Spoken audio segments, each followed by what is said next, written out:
Keiščiausia, kad labiausiai tave stebi ne tie, kuriems tu patinki, o tie, kurie tave kritikuoja. Jie sako, kad tu blogas, nesiskaitai su niekuo, neva esi pasikėlęs, netinkamas, bet kažkodėl būtent jie pirmie atidaro tavo profilį, stebi kiekvieną žingsnį, kiekvieną nuotrauką, kiekvieną žodį. Ir kyla paprastas klausimas, jeigu aš jums toks blogas ir neįdomus, tai ko jūs čia vis dar lendate po velnių? Jei man koks žmogus neįdomus, aš jo neseku, neskaitau, nesidomiu jo gyvenimu.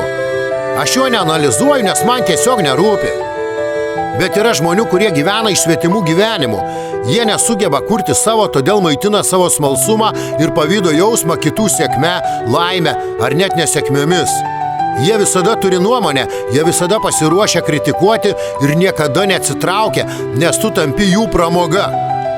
Tokie žmonės kalba, kad tu jiems nepatinki, bet iš tiesų jie negali tavęs paleisti, nes tu jiems emocijų šaltinis.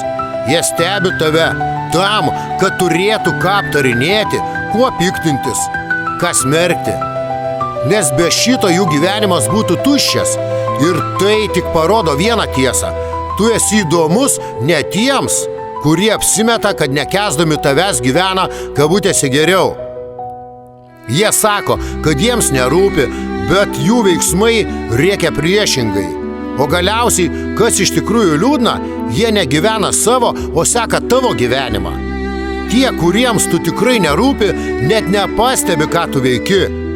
Tie, kurie tavęs nekenčia, žiūri tyliai iš šešėlio. Ir štai paradoksas. Tavo didžiausi kritikai yra ištikimiausi tavo sekėjai. Real Dreams.